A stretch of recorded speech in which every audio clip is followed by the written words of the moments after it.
he will be talking with us about the next frontier for the Food Action Plan. So please help me welcome Joseph McIntyre.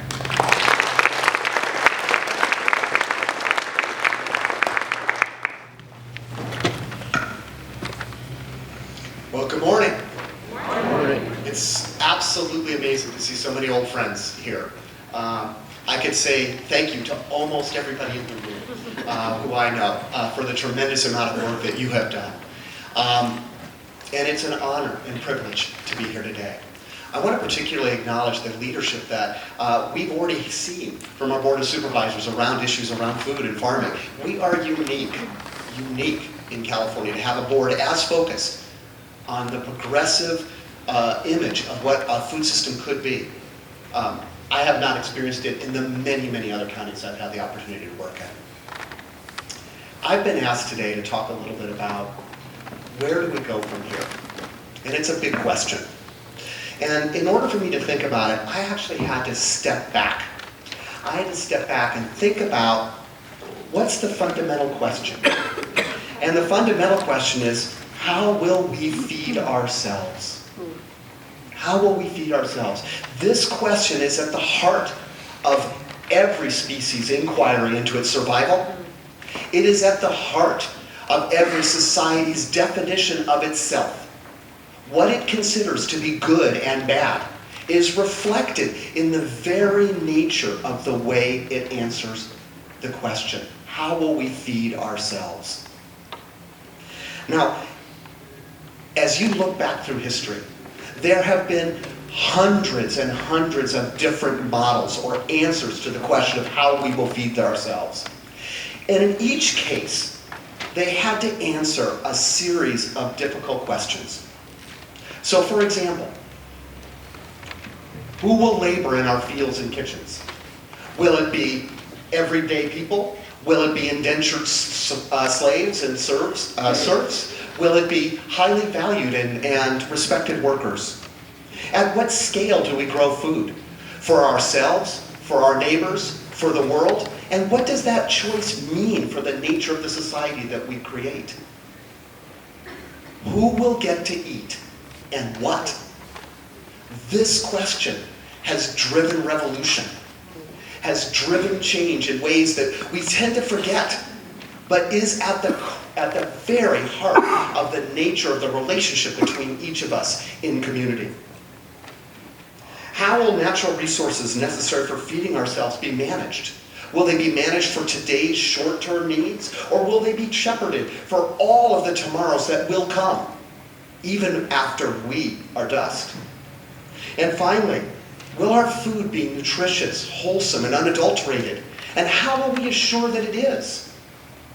To whose claims will we rely? Every society answers these questions. However, they're rarely answered systematically or even thought of together. In some quarters, even asking the question is seen as either naive or dangerous. Think about it. To ask the question is considered naive or dangerous. And I can guarantee you in America today, asking some of these questions would be considered that. Some believe that markets answer every of these questions. And others believe that government can answer them. Sadly, I would argue to you that both of those views are too narrow. In the end, these questions are answered at the intersection of technology, money, habits, and beliefs, and the stories, soaring and self-limiting, that we tell ourselves about what is possible. Now, Sonoma County, with its natural splendor, mild climate, and access to growing markets, seemingly stood outside these weighty questions. In what appeared to be a simpler era, and I think appeared to be a simpler era is clearly the important statement here, we enjoyed the good times and the bad together as a community. We had not yet heard the cautionary words of Rachel Carson, the calls to feed the hungry of Norman Borlaug, or the demands for reform from Cesar Chavez, Marion Nessel, or Michael Pollan. The modern good food movement, which brings us here together today, was a mere seed. awaiting germination in the hot and dusty soils of the San Joaquin, in the chemistry labs of the food scientists, and in the hunger and poverty that has been our constant companion.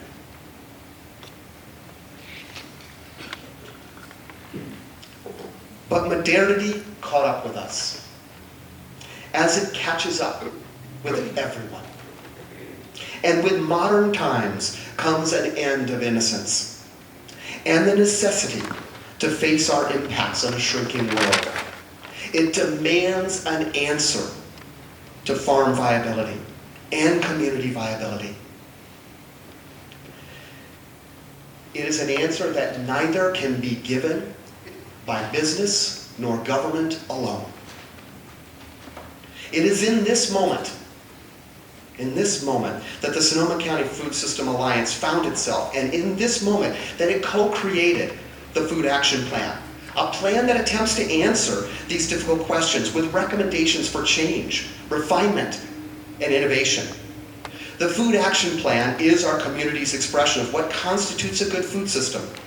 It is a singular achievement for a group of volunteers to bring together and synthesize the aspirations of hundreds, and then to gain the widespread support and implementation of the plan.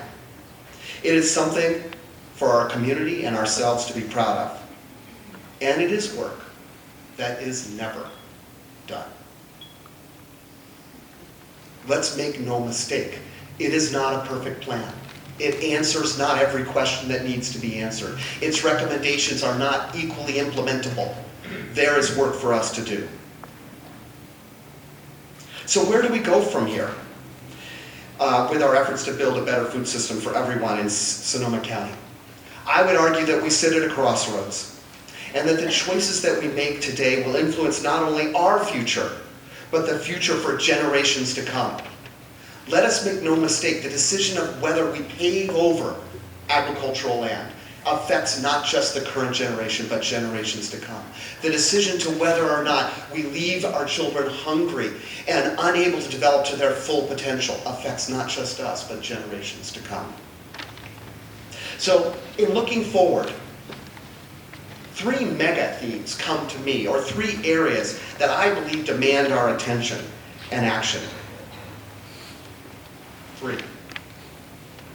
The first is to recognize that the greatest enemy of a good food system is poverty and declining incomes.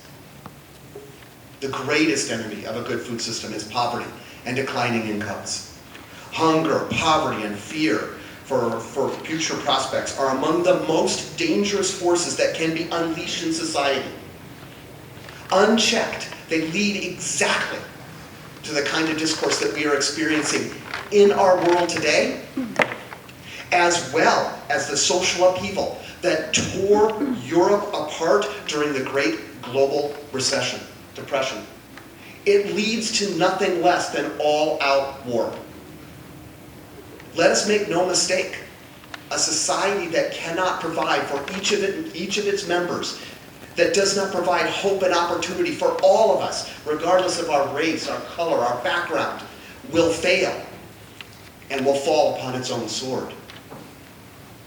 We need to build and act upon the landmark work done by Sonoma County Department of Health Services and reflected in our portrait of Sonoma County. Now let me ask you, how many of you have seen the portrait?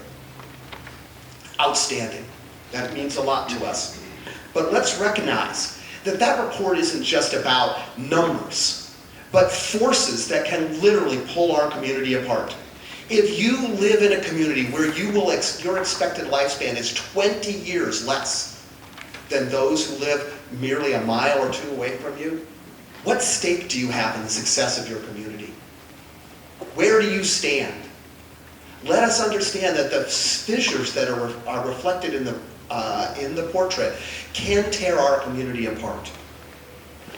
It is time, I would argue, for the food community to become as passionate an advocate for equality and opportunity in all of our economic and social policies as it is for things related to farming and food. We must be not fall into the mistake of the environmental movement, where environmentalists lost contact with environmental justice. Let us turn away from that dead end.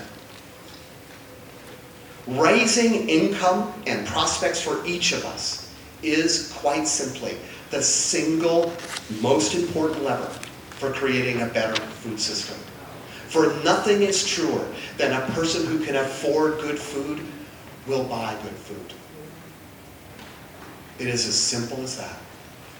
Now, this is just but one of 3 areas that I think that we need to pay attention to. It's also important for us to begin to make upstream investments in the long-term productivity of our food sector. Now, I'm using the term upstream investments very consciously because it is a term that has been pioneered by Health Action and others in our community to represent the value of investing early in solving our long-term problems. They, in their work in Cradle to Career, discovered a simple fact. If I invest $1 today in early childhood education, I will save hundreds, even thousands of dollars down the line in social costs that we will bear, whether that's through crime or lost productivity or prison costs or wherever they may be. They're there, and they're clear. The first is to build on the landmark work that have been done in agricultural preservation. This work carried out by the Sonoma County Agricultural Preservation and Open Space District, the Sonoma Land Trust, Land Paths, our 2 outstanding resource conservation districts, and many others, has laid a groundwork for the permanent protection and capacity to grow food in our community. A stable and secure land base for food production is the first life preserver we will turn to in uncertain times. And it is far less costly to secure it now than it is in 10 years or in 100 years. So these efforts need to be supported deeply. We need to expand our efforts to reduce greenhouse gases. Now, I realize this is a subject that many of you have heard of and kind of shrug your shoulders at and say, well, it's not very sexy. But the fact of the matter is that avoiding harmful climate change now is far cheaper than adapting to the uncertainty that a warming world guarantees. It is far cheaper than adapting to the uncertainty that a warming world guarantees. And we have outstanding models right here in our community. The Center for Climate Protection has laid out tremendously effective policies. And we're literally entering a golden age for agriculture to play a positive role in greenhouse gas reduction through the funding that's coming through cap and trade as a result of California's landmark commitment to, as demonstrated in the California Global Warming Solutions Act of 2006, which I think is important to remind you was passed in a Republican administration. These are issues that transcend our boundaries. The third area in upstream investments that I would suggest that we make is about creating a new generation of food and farming entrepreneurs. Because it is entrepreneurial energy, it is private sector energy, it is the creativity and unbounded potential that will lead us to the next frontier. This means throwing our full support, as Supervisor Sain suggested, behind the incubator farm in Rohnert Park, which is as ideal a model for what we want to create in Sonoma County as I can possibly imagine.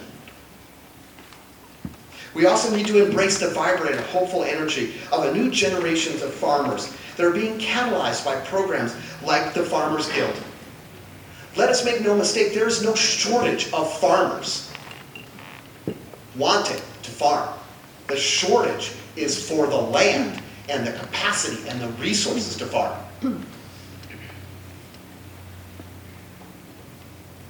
We need to scale the incubator efforts of programs like SoCo Nexus and the Economic Development Board so that we are generating, indeed, the new ideas and the new leaders that will create new value in society.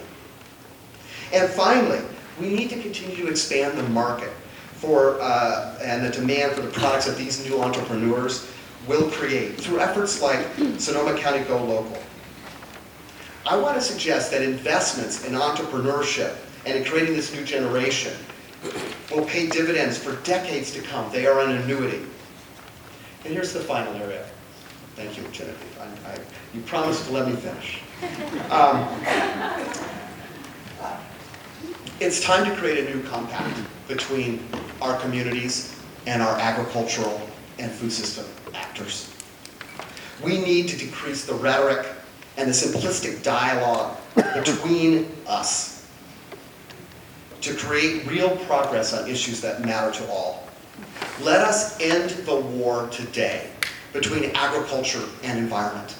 For both agriculturalists and environmentalists love dearly this place we call Sonoma County.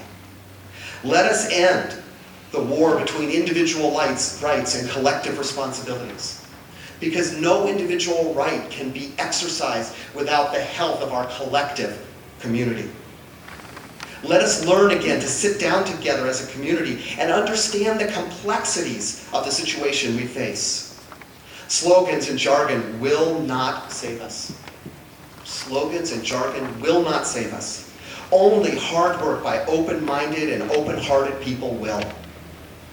And I take it as an enormously tremendous sign that over 200 of you have come together today to do just that. Our children and grandchildren will judge us both by our actions and our aspirations. Actions and aspirations. For action without aspiration is often aimless, turning the hamster wheel of busyness. But aspiration without action is hollow.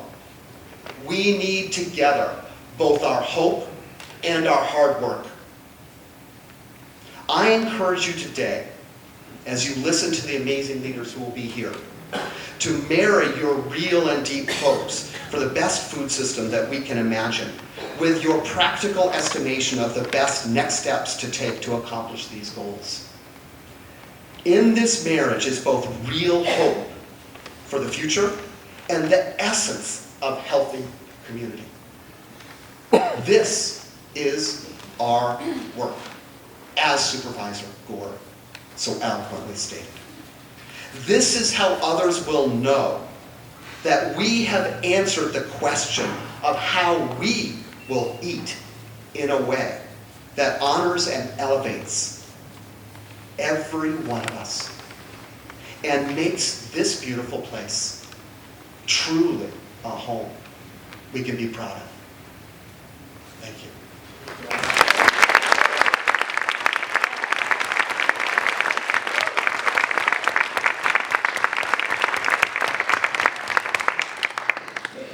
All right. Thank you, Joseph.